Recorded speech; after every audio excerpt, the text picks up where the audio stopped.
Hello and welcome to the Secret Stage video game news for March 16th, 2016. My name is Jared, and I almost threw my DS across the room earlier today. So let's get started with the news, shall we? I'm going to begin the news today with a downer. We have two deaths in the video game industry of note. First, creative design director for Pokemon, Eric Medale, died on Sunday. It was due to a tree falling on his car during a heavy windstorm in Seattle. He is survived by his wife and two children, and our thoughts and prayers go out to his family.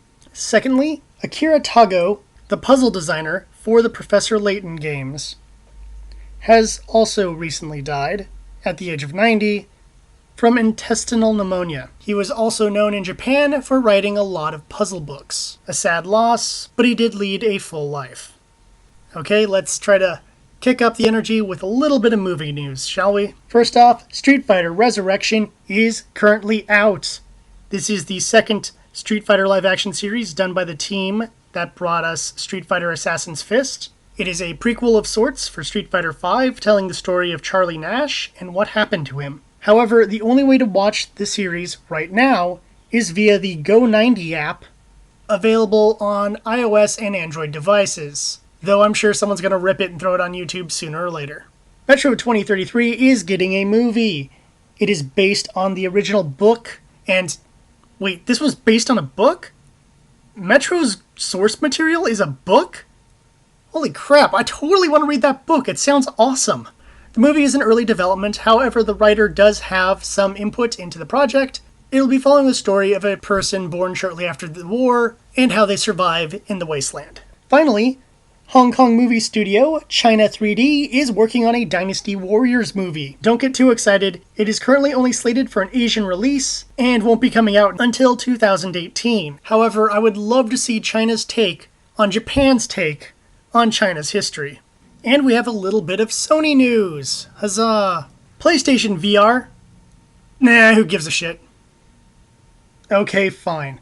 PlayStation VR has a slated price of about $400, and Sony claims that they will have 50 games for it by the end of the year. In addition to that, there are over 30 companies producing software for Sony VR.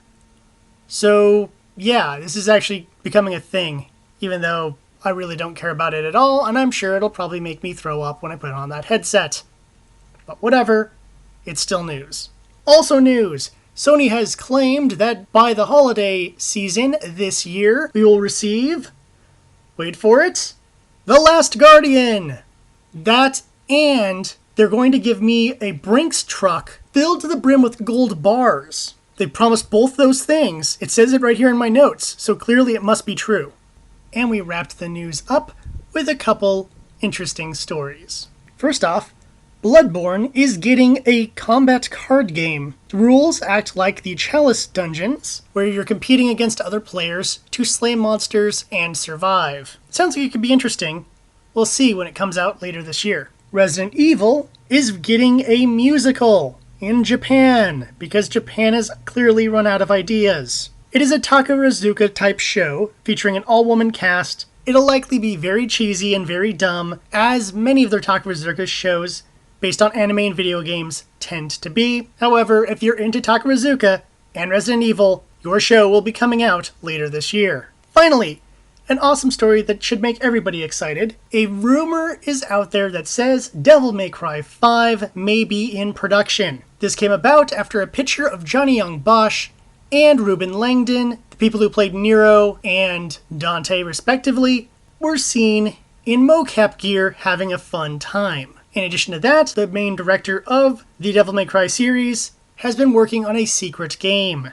Odds are this won't be revealed officially until E3, but it's still something awesome to speculate about, and I think we all want to see a new, real Devil May Cry game. That's the news. Thank you for listening. As always, like, share, and subscribe to our videos so everyone else can get the news and see our awesome game streams. If you want to check us out on Twitch, Hitbox, or follow us on Twitter, all those links are in the show description. And until next time, I'm Jared saying, that's the way the news goes.